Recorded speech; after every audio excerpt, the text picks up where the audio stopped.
Peugeot 308 OBD port location is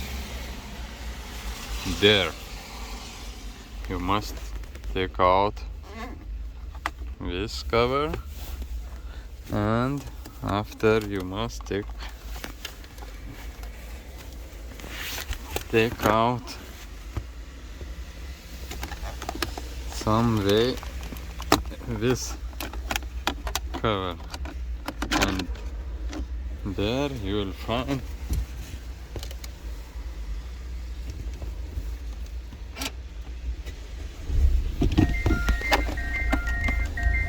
OBD port.